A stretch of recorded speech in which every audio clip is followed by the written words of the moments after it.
So we covered today, we kind of talked about, for the first 3 sessions, the overall objective of auditing, what the auditor's responsibilities are with respect to ethics, the professional code of conduct, independence, and just really what the audit means to the capital markets, why it's important. So going forward, what we're going to now start to talk about, keeping that foundation in mind, is the audit process. What exactly do we do when we audit? What's the key information that we need? What kind of evidence is appropriate evidence? What's sufficient evidence?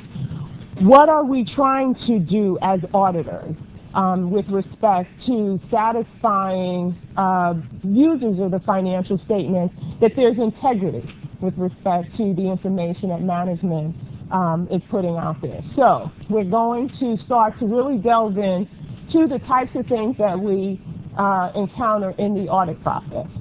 And so starting with that, we talk about keeping in mind what is the purpose of an audit. And the purpose of an audit is to provide those users of the financial statements with an opinion by the auditor. That's what the auditor is expressing, an opinion, because again, the financial statements are prepared by management on whether or not those statements are presented fairly in all material aspects.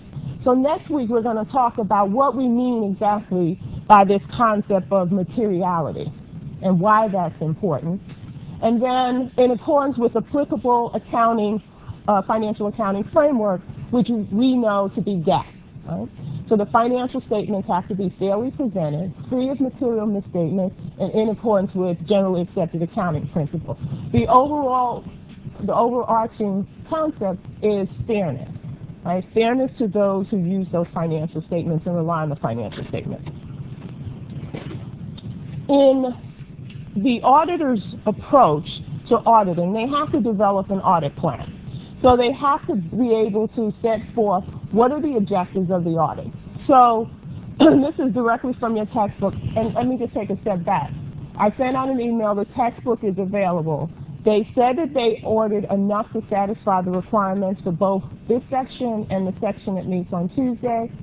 I don't know, so if you want to make sure you get over there and get your textbook, but it is available. Okay, so there are no more chapters that are going to be online. I think Chapter 8 was the last chapter, and we will be starting on Chapter 9 next week. So make sure that you have the textbook, as well as the fact that you start working on your group case. Okay, so back to the audit objectives. So what the auditor has to do in determining what the objectives are of the audit is understand what the objectives are. So we know we're going to be working here mostly with financial statements or audit reports dealing with financial statements and internal controls, but there are other types of audits. Also, an auditor has to understand what's the intended audience for the audit report. How would the client be using the audit report? So clearly, if it's a publicly held company, they have to file statements with the SEC. So you know that the audit report is going to go in their annual filing. But also companies borrow money from banks. A company could be having a public offering where they're issuing stock, and the financial statements might be used in conjunction with that. So it's important to understand that. And the reason for that, and we'll talk about this more next week when we talk about audit risk, is because that impacts the auditor's risk. Right? The more people who rely on those financial statements, or the more people who are going to use those financial statements, increases risk, right?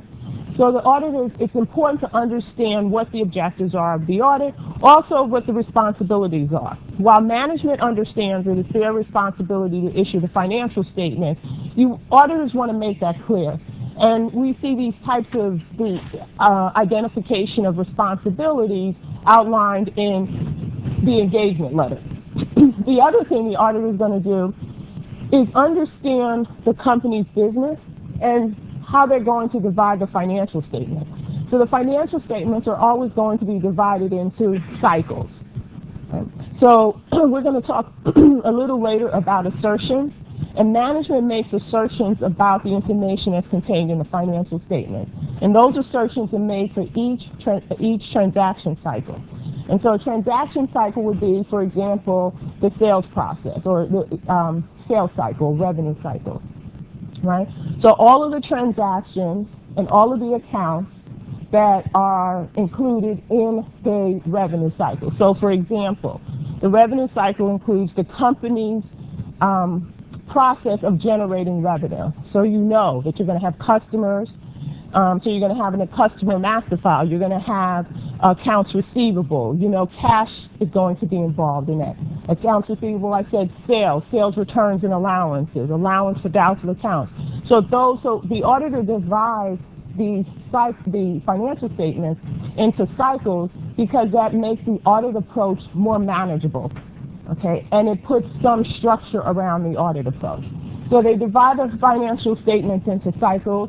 It also helps them to understand where the risk is in various cycles, because not all companies have every single cycle.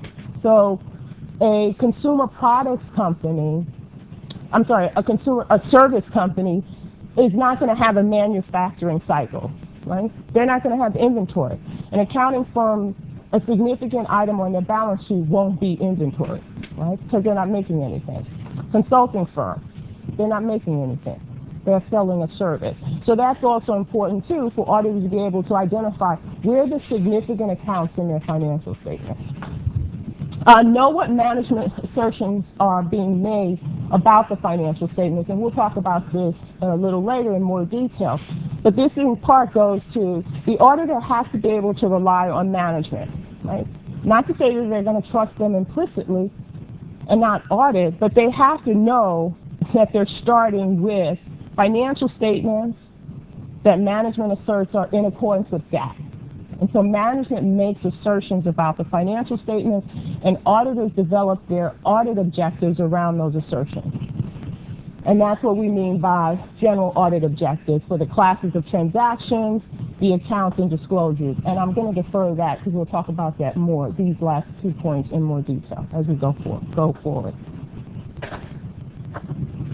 So responsibilities. Management's responsible for the financial statements and for internal control.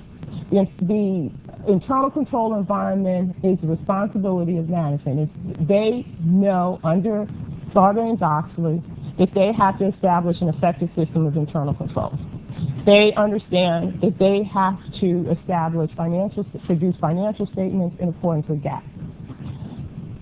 After Sarbanes-Oxley and all of the failures leading up to it, the CEO and CFO now have to sign off or certify both their quarterly and their annual financial statements. This is something that's new since Sarbanes-Oxley.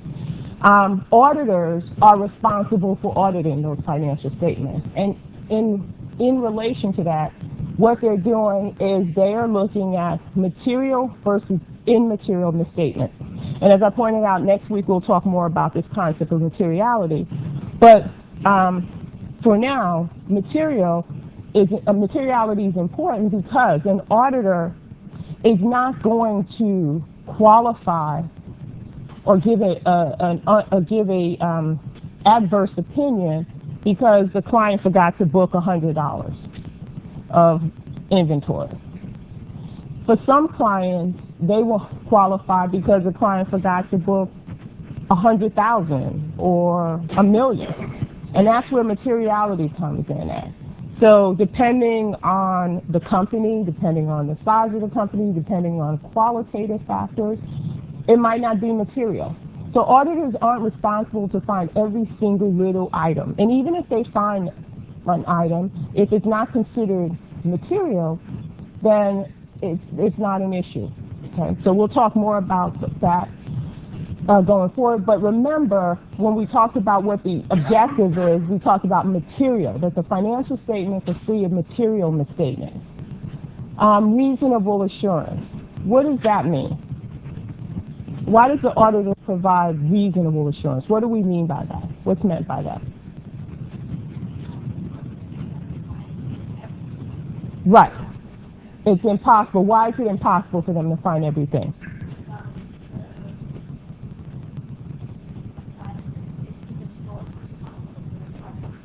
Yeah, it's hard to find. Right, it's hard if it's intentional. What else? Right, they don't have enough time to find every detail. What else? Right. What else? Yeah, information's being updated constantly, but also we can't look at 100% of the items. So unless you can say that you look at 100% of the items, every single transaction that that company engaged in the reporting period, you can't give absolute assurance. If fraud, even if you could look at 100% of the items, and management has sufficiently and effectively hidden fraud, fraudulent activities, you're not going to find it. You could have the best audit procedures in the world, and you still might not be able to detect a fraud, uncover a fraud. So you can't give absolute assurance. That's why you give reasonable assurance. And reasonable assurance is driven by the standards, generally accepted auditing standards, is guidance. The minimum standards, if auditors adhere to the minimum standards, provide professional skepticism, independence, that all ties into them giving reasonable assurance. That because they've done an audit in accordance with generally accepted auditing standards. They've shown due professional care. They critically assessed the evidence that was presented to them. And if they've done all of that, they can say, well, we provide reasonable assurance. We did the best we could with the information that we have, and we still weren't able to uncover an error or a fraud, but we did do an effective audit. Errors versus fraud. Frauds are intentional. Errors are just that, accidents, oversight, but a fraud is intentional. But auditors have the responsibility to perform their audit procedures, design their audit procedures, so that if there is fraud or an error, that they increase the likelihood that they'll find it. So they have to develop their audit procedures based on a thorough understanding of the client and the client's environment. And we'll talk more about that when we talk about understanding audit planning and the steps that an auditor goes through to ensure that they understand their client's business.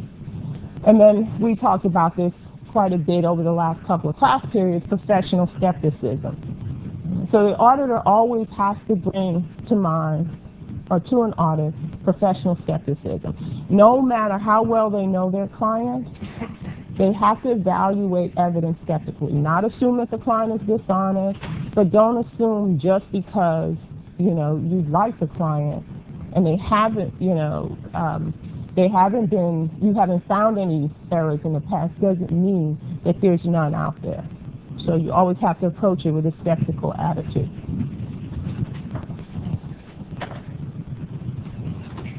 So we already talked about reasonable assurance. By providing reasonable assurance, the financial statement users should have a high confidence in the audit. And that's important. I think we saw this when we talked about independence a couple of class periods ago. And one of the examples was a banker who was contemplating extending a loan to a company.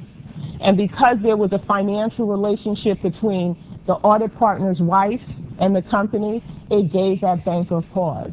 So they weren't as confident about the information, and we saw what happened. We talked about what their alternatives were, and several people suggested that they would either not extend the loan, so in that case the company loses out on being able to gain financing, which they probably need, or they would extend the loan at much tougher terms. So, for example, high interest rates. We talked about why it's not an absolute level of insurance. So as a result of that, and we talked about this when we talked about risk, there is some risk in the financial statements that there is a material misstatement. But what we're going to talk about as we go through this class is all of the steps that the auditor takes to try to reduce this risk of material misstatement, and that's their audit risk. And we're also going to cover what we mean by sufficient and appropriate evidence. What does that mean? To be able to say that they've tested management's assertions, and they can provide reasonable assurance that there is not a material misstatement in the financial statement. I talked about management assertions, and let me start this discussion by saying management assertions are extremely important. You want to make sure you understand management assertions, because as you will see, from these management assertions, auditors develop their audit objectives. From their audit objectives, they develop their audit procedures. From their audit procedures, they collect evidence, and based on that evidence, they form an opinion. And that opinion accompanies the financial statements in the form of the auditor's opinion, included in public filings and included on companies' websites if they have that, included in the company's annual report. So it's extremely important to understand management assertions. We're going to go through a couple of exercises as we talk about it, but I find that this assertion, the audit risk model, and materiality gives students fits. So maybe you'll be different, but just as an FYI, let's not move past this. If you don't get it, you need to let me know right away. We need to revisit it until it is very clear to you, okay? Because it is the basis of the auditor's approach. So, what are assertions? They're directly related to generally accepted accounting principles, and it's the criteria that management uses to record and disclose accounting information in the financial statements. So the assertions are built around GAAP. Management makes assertions about classes of transactions and events that have occurred for that period. So think about the types of transactions that flow through the income statement. That's considered transactions. Okay? Sales happen the same way all the time. Different customer, maybe different payment terms, but the bottom line is the process of recording a sale is going to be the same for every single customer.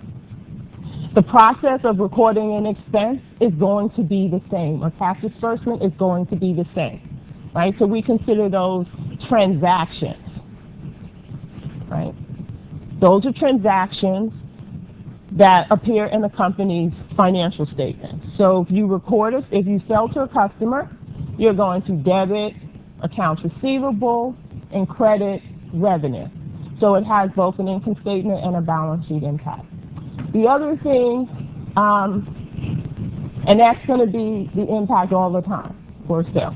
The other thing that the client makes assertions or management makes assertions about is account balances.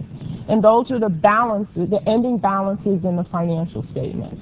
So, for example, related to the sales process, accounts receivable, allowance for doubtful accounts, cash. So management makes assertions about those. And they make assertions about presentation and disclosure, how the information is presented in the financial statement. So, for example, management makes an assertion that the amount that's reflected in accounts receivable reflects balances unpaid by customers for whom they have sold goods to. So unpaid balances. It does not include receivables from executives. It does not include interest receivable. It includes trade accounts receivable. So that's the presentation on the financial statements, right? Because we know that when we pick up a financial statement and we see accounts receivable, regardless of the company that we're looking at, accounts receivable means open account balances from sales to trade customers. We know that because GAAP says that's what's in accounts receivable. Management also makes assertions about disclosures. So the disclosure that accompanies the accounts receivable, for example, or disclosure about pensions, disclosures about lawsuits. Management's going to make assertions that those disclosures are reflective of business transactions related to the company, and that they're fairly presented, that they're inclusive of the information that should be reflected in the financial statement. The auditor then obtains a combination of these assurances by auditing classes of transactions and ending balances in the account, and including presentation and disclosure. So again, auditors are going to use these assertions that management makes to say, that's my starting point, the financial statements, and the assertions that the management makes about the financial statements, and from there I'm going to develop my audit approach.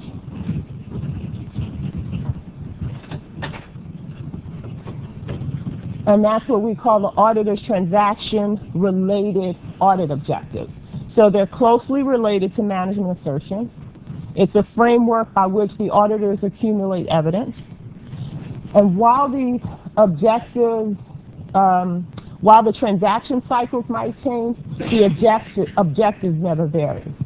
The evidence we collect will vary depending on the circumstances for each audit, because obviously, if it's a consumer, if it's a service company versus a manufacturing company, the kinds of evidence you would collect would be different.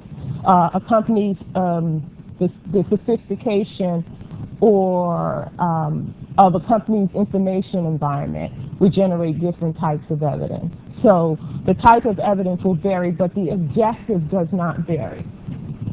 So overall, the auditor is gearing toward getting appropriate and sufficient audit evidence to support management's assertions. So let's take a look at an example or a summary of the various assertions. So when you're thinking about assertions, you have to think about one. First of all, what's the transaction cycle? Is it revenue? Is it expenditure? Is it inventory or conversion cycle? And so what am I making assertions about? Because you want to be able to identify the transaction cycle, because that's the way you're going to identify what accounts are in the transaction cycle. Right. Then you want to say, okay, now that I've identified the transaction cycle, what type of assertions? What's the category of assertions that I'm making? Is it assertions about transactions, or is it assertions about account balances, or assertions about presentation and disclosure? And once you identify the category of assertions, then you identify what you're making an assertion about. So let's start with the management assertions about classes of transactions. So again, classes of transactions would be things such as sales. Right? The first assertion is occurrence. And here what what management is asserting is that for the amount, the sales transactions that I have recorded in my financial statement, they actually occurred. They are valid sales transactions. That's what management is asserting. Auditors, the objective for the auditor then is to ensure that those recorded transactions exist, that they did indeed happen. That's the audit objective. So, a specific transaction-related audit objective for sales then would be recorded sales are for shipments made to non-fictitious customers. Right? Why is it why shipping? Why would an auditor's objective be shipping? What about shipping related to sales?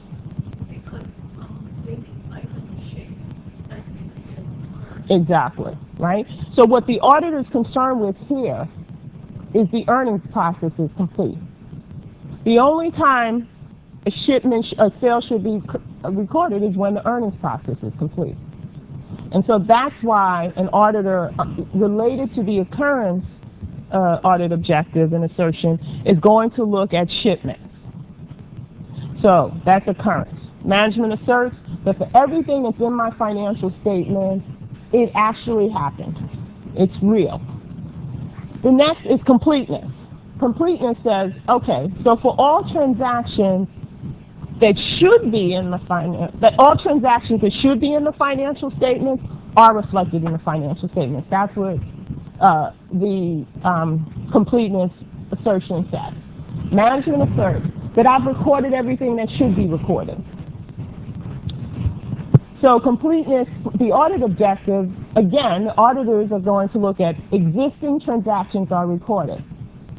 That's the audit objective. So for example, sales would say existing sales transactions have been recorded. So what an auditor is going to look at is, okay, I know that it occurred. Now I want to make sure that it is recorded.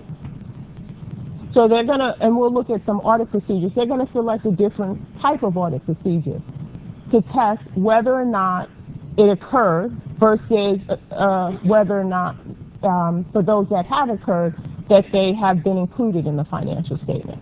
So we'll look at two different audit procedures. Other three assertions related to classes of transactions are accuracy, classification, and cutoff. So for accuracy, the auditor has two objectives: accuracy and posting and summarization. Accuracy, the assertion that management makes is that the transaction is recorded at the correct amount. The auditor's objective related to that assertion is that it is recorded at the right amount and it's captured in and summarized in the financial records correctly. So that, for example, if I'm recording a sales transaction, it could be recorded at the correct amount, which is what management is asserting, but I also want to make sure that it's posted in the sales master file and not in the accounts payable master file. So it's not enough for it to be the right amount, it has to be posted and summarized properly. Classification, management asserts that the transactions are recorded in the appropriate account. Auditors are going to test that they're properly classified. So, for example, trade accounts receivable is posted in accounts receivable. It's not posted in interest receivable. It's not posted in employees receivable. So it's classified properly. And cutoff relates to transactions being recorded in the proper period. It's cut off. Management makes an assertion that they've only recorded transactions related to the reporting period. Auditors are going to test and make sure that those transactions are recorded on the correct date. So, for example, if shipping is what determines that the earning process is complete, as an auditor, the test that you're going to perform is to make sure that you select a sample of shipping documents and look at the dates on those shipping documents to determine whether or not they were shipped prior to year end. So those are the 5 management assertions and 6 audit objectives related to sales transactions or the transaction assertions. Then there are account balances. And there are 4 assertions dealing with account balances, one being existing. So basically, assets, liabilities, and equity interests exist. Not different, right? In transactions we saw occur. So that was our way of testing whether or not this is really a real transaction. Here with existing, that we do have accounts receivable. Right? We're testing that this wasn't paid off and we didn't record the payment. It's still a valid accounts receivable as of the reporting period. The audit-related objectives with the accounts included in the financial statements exist. So things you'd see the auditor do, for example, related to that specific audit objective, is that accounts receivable on the age trial balance exists. So you're going to go back to the age trial balance and make sure that age trial balance, the amounts that are included in the age trial balance, are valid. Right? So something the audit could do would confirm the balances. That's how you confirm whether or not it exists. Completeness, that all assets, liabilities, and equity interests have been recorded. and existing amounts are included. So again, similar to transaction cycle, you want to ensure that you have reflected for all of the transactions balances that they are actually complete. It includes everything that should be there, so that your accounts receivable is not overstated or understated. It's not understated. Valuation and allocation. So related to valuation and allocation, the auditor has five transaction-related audit objectives, and general balance-related audit objectives: accuracy, classification, cutoff, detailed tie-in, and realizable value. So accuracy is that they're stated at the correct amount. Classifications are they are properly classified in the right accounts. Cutoff is that they're recorded in the proper period. Detailed tie-in means that the general ledger account balances agree with the master file account balances. So you can tie or reconcile what's in your accounts receivable age trial balance to the amount that's reflected in the general ledger. Because remember, the general ledger is what rolls up to your financial statement. And then the realizable value, the assets are included at its estimated realizable value. So think about the accounts that we have on the balance sheet that require net realizable value. What are those accounts besides accounts receivable? And how do you reflect the net realizable value in the financial statement? How do you reflect net realizable value for accounts receivable? How do we show it in the financial statements? I know you took financial accounting not that long ago. Throw it out there.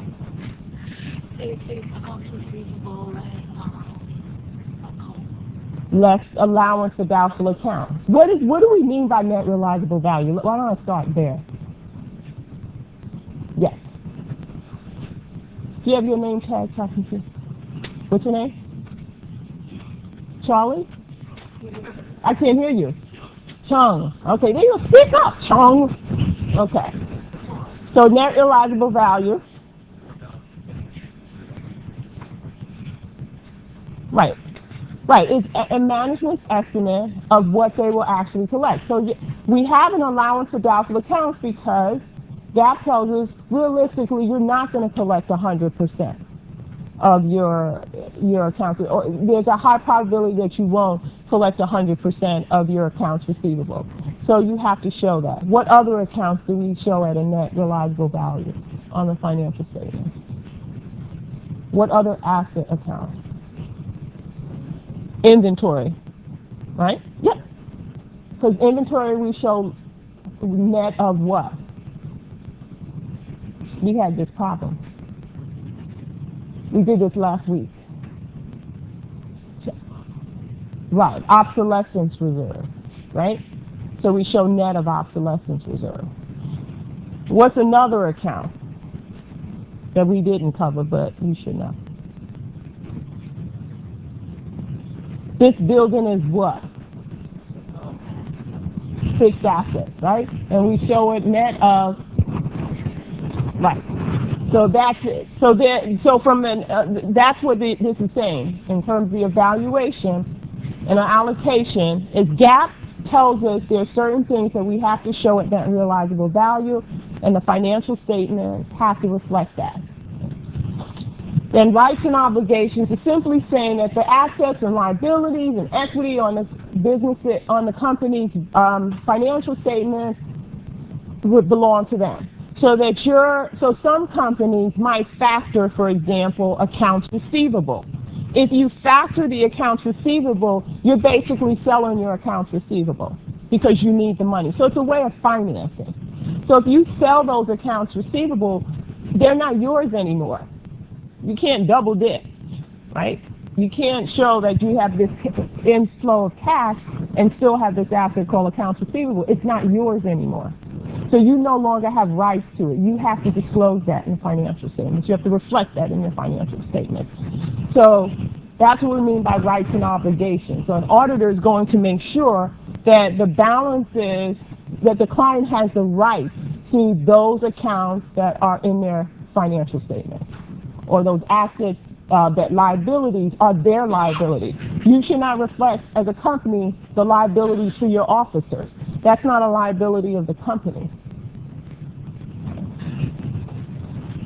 So management assertions about account balances, and then finally management assertions about presentation and disclosure. So occurrence, rights, and obligations, completeness, accuracy and valuation, classification, and understandability are the four. So disclosed events and transactions have occurred. All the ones that have occurred are properly reflected in the financial statements. They're appropriately disclosed at appropriate amounts in the financial statement. Financial and other information is appropriately presented and described and disclosed as clearly expressed. Okay? And then the auditor's general audit objectives are going to follow those. So examples would be, for example, occurrence, rights, and obligations, that accounts receivable as described in the footnotes exist and are the rights of the company, or required disclosures related to accounts receivable included in the financial statement footnotes. Footnote disclosures related to accounts receivable are accurate. Accounts receivable appropriately classified as short-term, and related financial disclosures are understandable. So that's just, again, the audit objectives are going to match what the client's assertions are. So let's take a look at a problem. So turn to your text, your problem 629, and let's take a look at this problem. 629.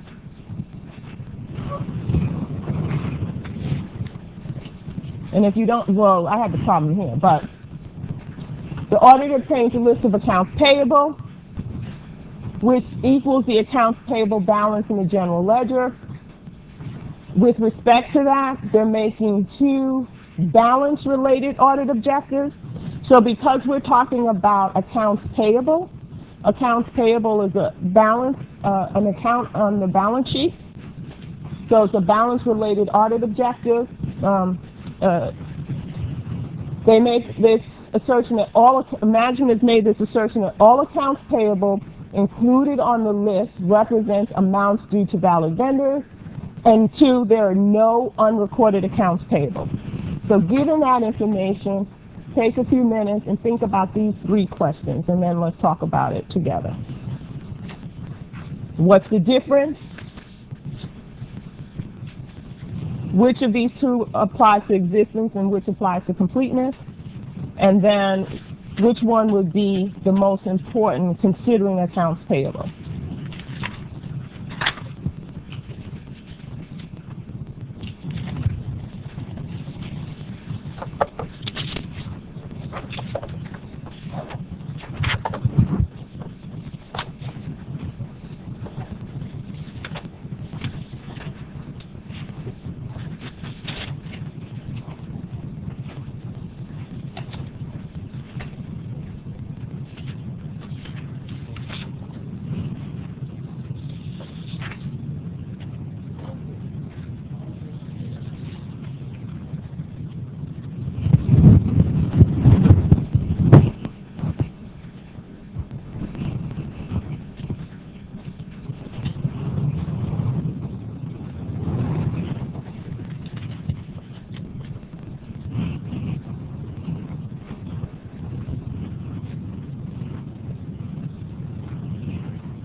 Okay,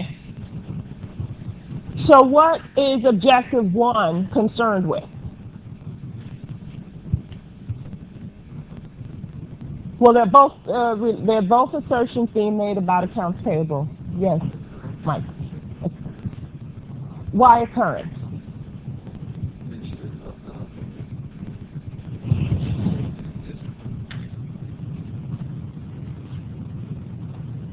So,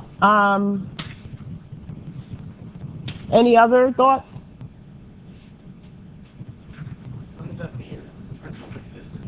Why? Why do you say existence versus occurrence? Because number one, sales transactions deals with occurrence versus existence of how account balance.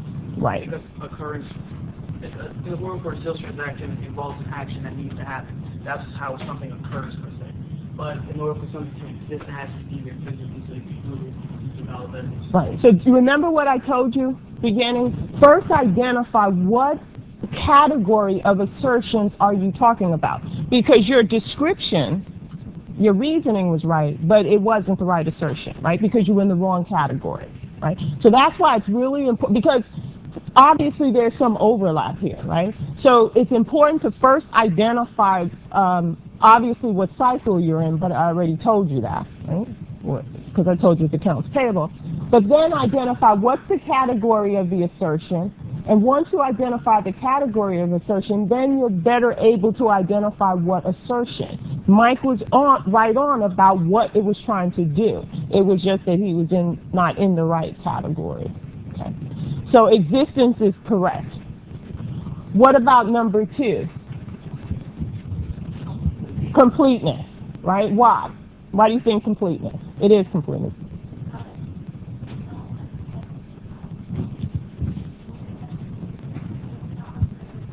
Right. You're looking for no unrecorded liability. So that's telling you that you want to make sure that everything that should be recorded has been recorded. If you tell me it's a liability, that means that I've incurred this expense. So I want to make sure, the auditor wants to make sure that it's been reflected. So which of these, what are we trying to do by, what's our concern as an auditor with respect to the existence of accounts payable? What are we concerned with? The impact. Yeah. Well, possibly. But be a little bit more specific, because it might not be fraud, it could be an error. We're concerned with frauds and errors, but what does exist, what are we trying to make sure hasn't happened with existence, Natasha? Right, you're concerned about overstatement, right?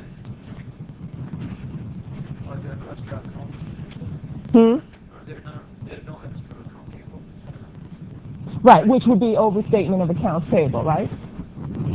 And what about the second one? There are no unrecorded. Then you're concerned about understatement, right? So the first one says, I want to make sure that only valid accounts payable are there. I don't want the company to overstate accounts payable. And the second says, I want to make sure that for all valid liabilities, they've been reflected in the financial statements so that there are no understatements of accounts payable. Given that, what's your biggest concern with respect to accounts payable? What's, of those two, which is a bigger concern to the auditor?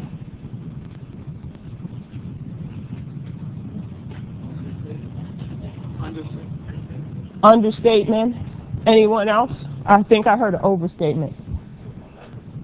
Why? Okay, so, what's your name? You call me DJ. DJ? Yeah, my first name's Ben. DJ, okay, I can remember that. DJ, why do you say understatement? Because essentially, if you understate your accounts payable, which is a liability, it'll help overstate your income. And essentially, fraud in pure sense. Or that also conflates investments, which your income is higher. Yes, higher things like that. So you react to people's investment. First, understate your net income prior to do a tracker statement or like make a amendment return or something like that, and then say, oh, my net income's even higher. Right. So I think it'll be more. Right. Exactly. Because the impact on your income statement resulting from an understatement of accounts payable is you've increased your net income. And net income matters to the market, right? You always see EPS, right? You always, and what is EPS based on? right? A component of that is net income, right? So it is going to have more, it's less conservative, right? Whereas an overstatement is more conservative. Not that it's right. So yes, auditors are concerned about both, because both would result in errors. It's the impact of the understatement that has probably a more negative impact on the market. Are you convinced? You're giving me that? Well, maybe. Look. Well, yeah, they're both. Yeah, it's important. Both of them are important. So I'm not implying that it's okay to overstate accounts payable. That's not what I'm saying. What I was trying to get at is the impact that it would have on net income. And a understatement is going to make net income look bigger, right? Bigger than it really is. And so because the market you have so much, as DJ indicated, that drives from that net income, that's based on that net income, you're sending a much more negative message than if there is an overstatement. Because an overstatement is your net income is a lot lower, or it's lower, right? And so you would, if the market was going to penalize you, they already penalized you. So it's not that it's not important, but it's just that with respect to accounts payable, you're more concerned about understatements. And especially if you have concerns that management might be trying to manage earnings. They're not, if they're trying to manage earnings upward, then they're going to be looking for ways to increase net income, and that would be if they try to do it through accounts payable, or the expenditure cycle would be by looking for ways to reduce expenses and increase net income. Okay. Any questions on this one before we move on?